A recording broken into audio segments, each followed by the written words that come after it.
What is up, guys? It's Doodoo Poker here, back for another video. Today we are going to be talking about, should we raise flops more than theory in big blind versus a small blind c-bet. This is for single raise pots. We want to look at the GTO percentages and then compare it to the MDA percentages and find out where we should be attacking and where we should not be attacking.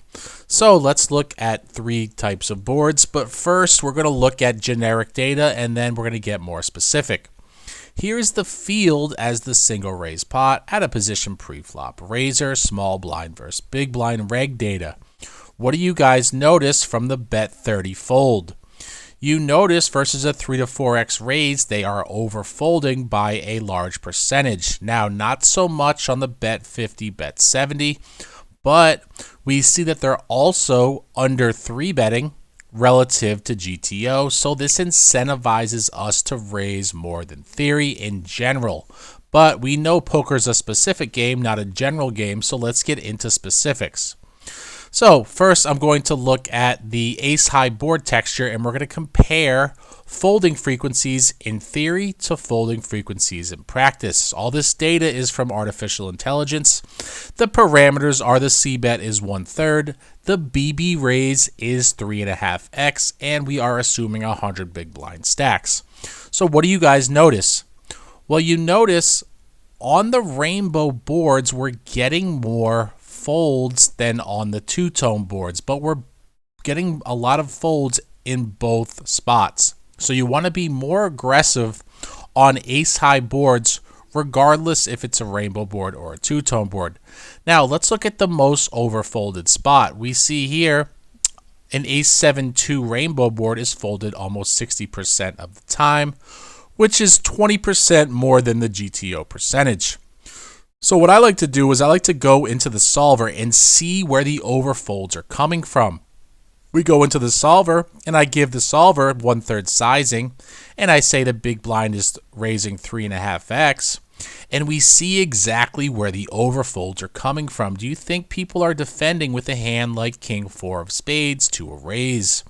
What about a hand like Queen 8? Probably not, right? So we're getting a lot of overfolds from hands like Queen 8, hands like King 4. So now we can see how the GTO percentage is much different from the actual percentage. So the first thing to note is to attack ace-high boards if you're in the big blind and the small blind c-bets. There's a huge overfold. Now let's go to paired boards. We're going to go to paired boards next. So what I'm going to do is go to paired boards, and we're going to see all the different flops, and we notice that again this is going to be massively overfolded, but we do see some discrepancies based on the board. For example, an ace-ace-2 board is going to be folded 20% more than GTO, but a 3-3-2 board is only going to be folded 15 to 17%.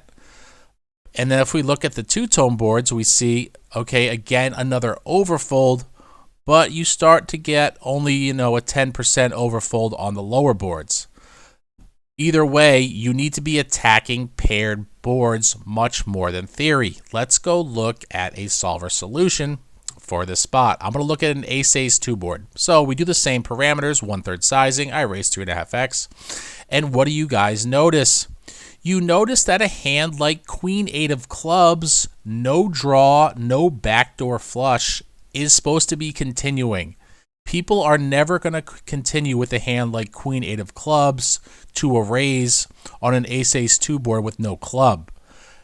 And also, hands like King 5 of clubs, hands like King 4 of clubs, King 3 of clubs, all these hands, all these non-intuitive continues are going to fold. This is why we see huge discrepancies between the GTO percentage and between the actual percentage. Now let's go to our last board type, which is going to be the 9-high board. Now a 9-high board is a little tricky because it's actually underfolded relative to GTO on the connected boards. We see on a 9-7 rainbow, if I raise, GTO is folding around 35, but practice is around 32. So if the board is connected, you want to be more passive than theory. If the board is not connected, let's say a 982, you want to be more aggressive than theory. And we also know rainbow boards get folded more than two-tone boards. Let's look at a solver solution. So on a 982 board, we know they fold 5% more than GTO. And we see we're probably getting folds, from hands like King Queen. A lot of non-intuitive continues, a hand like Ace Jack off. These hands will not always continue, so that's where the overfolds are coming. In conclusion, you want to be more aggressive on most boards facing a C-bet. The ace-high board, you definitely want to be more aggressive. You're getting GTO fold percentages to actual fold percentages 20% more. On 9-high boards, you want to be careful of the connectivity. If it's connected, be less aggressive. If it's not connected, be more aggressive. And on the paired boards, it's going to depend on the pair, as we can see from the data, but they are all overfolded. If you enjoy this type of content, please give me a like, please give me a subscribe. New video every single day, 9 a.m. Eastern Standard Time, and I will see you guys in the next video. Take care.